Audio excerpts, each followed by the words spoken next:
Always wants to let his teammates into the game before he cooks, as he did the other day. Marv, it would seem to me that Michael will not want to be as patient with his teammates tonight. I would look for him to go early and go strong in the offensive end of things. Michael also admitted that he was a bit too hyper for the game on Sunday. Let's see how he reacts at the start. Joe Crawford, Bill Oakes, Stan Crawford, the officials. Tonight's overhead camera shot brought to you by the Upper Deck Company. Nobody does basketball like Upper Deck. And the New York Knicks control the opening tip. Doc Rivers met on the switch momentarily and gets it over to John Starks. Charles Smith getting position, facing the double team. And it's an open shot for Patrick Ewing. Loose ball foul is called against the Knicks. A push assessed to Charles Smith. One of these statistics that I think the press failed to harp on, Marv, was that the Knicks shot in the first game 55% and the Bulls 43. The Knicks want to certainly duplicate that high shooting percentage again if they can.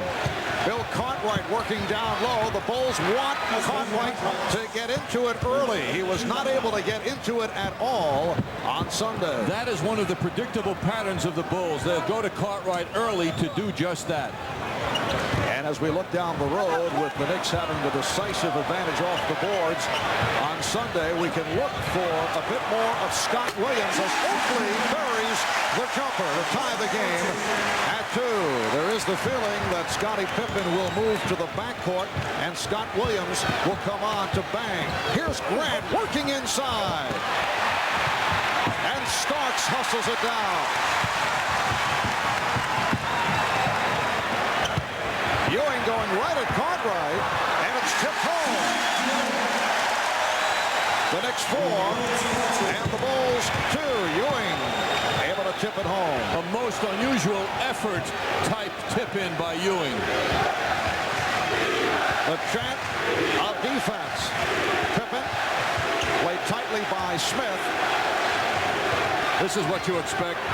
Jordan to use his superior height and strength over Starks as much as he can. So he goes low and posts up John successfully. So the game is tied at 4 as Michael Jordan is able to hit on his first field goal attempt. Starks for 3. Rebound Ewing off the fake. Knicks 6. The Bulls 4. Ewing's instincts are so wise early by taking the ball to the rim and not backing away. Patrick Ewing got off to the good start the other day. Here is Jordan. Rebound, back tap. Jordan around Ewing, and he is fouled.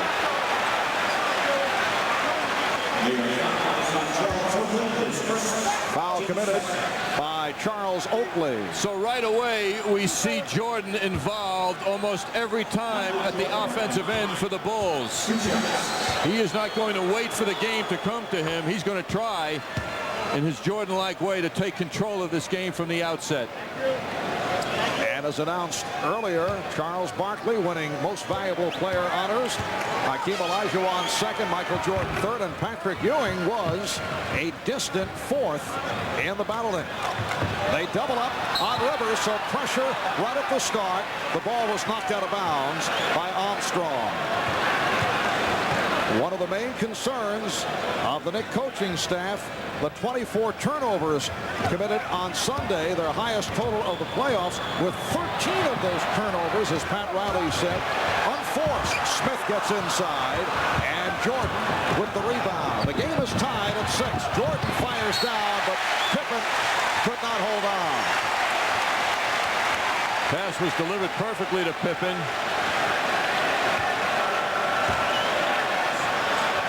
Let's see how the Bulls played in terms of pressure. They will throw it on and off. They use the element of surprise when they go with the trap. Rivers for 3. Yes.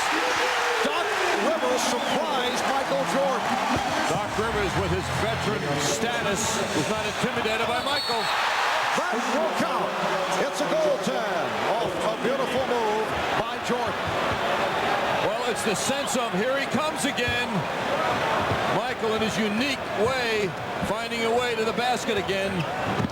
The Knicks 9, the Bulls 8. Wild pass. Rivers thought he had Smith. but the pass off the mark, and the Bulls will get it back. You know that whoever Jordan is guarding, in this case Rivers at this particular moment, has a job to keep him busy. So Rivers wants to do a lot on the offensive end to try and wear out Jordan if he can. A.J. Armstrong had a good one on Sunday. Horace Grant coming back from the sprained ankle.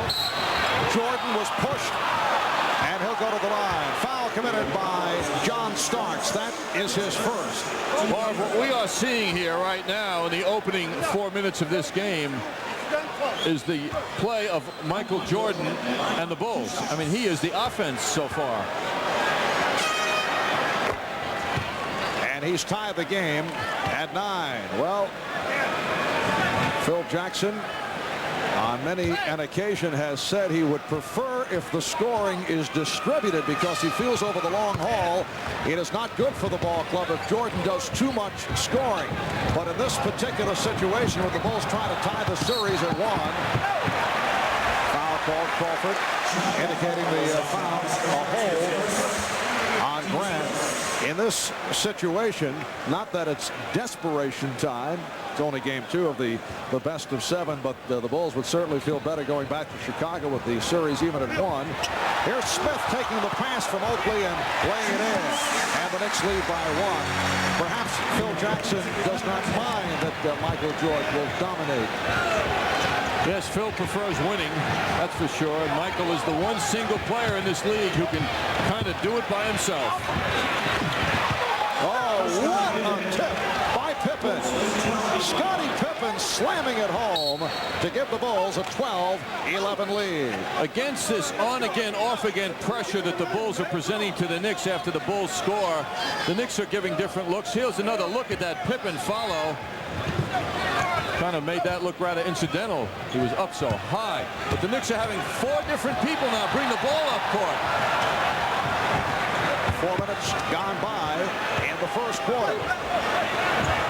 Charles Smith had the strong game on Sunday, putting the moves on Horace Grant, getting it out to Charles Oakley. And it's Smith able to chase it down.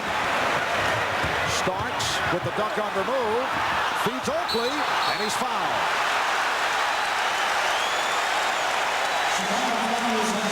Scottie Pippen called for his first.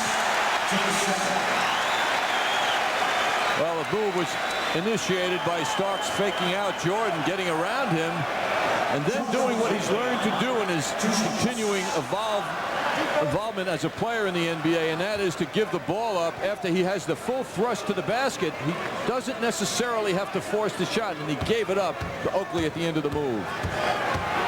Charles Oakley on the line for the first time.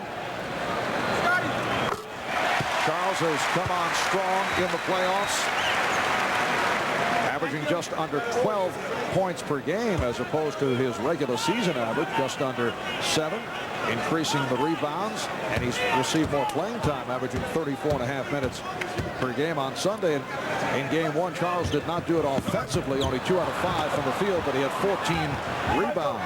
The game is tied at 12.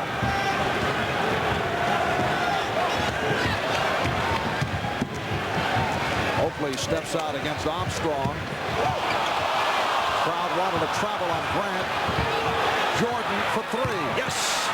Michael Jordan from downtown. The Bulls 15 and the Knicks 12. And Jordan has 11 of the Bulls' 15 points. 5 minutes gone by. Oakley hit. Fouled by Grant. That's 2 on Horace Grant. Well, Horace let Oakley get in front of him. Oakley was right under the basket. That's the biggest sin of all that he created. And we will see Scott Williams in just a moment. We'll check in, replacing Grant. Nice pass. Ewing for Smith. That's the advantage that Charles Smith enjoys over Scottie Pippen. 3+ inches in height, and he made the most of it. The Bulls by 1. The call away from the ball. It's on Smith, reaching it up high. Timeout has been taken. That's number 2 on Smith. Michael Jordan opening up fast. He's hit 3 out of 4, 11 points in all. We'll be right back.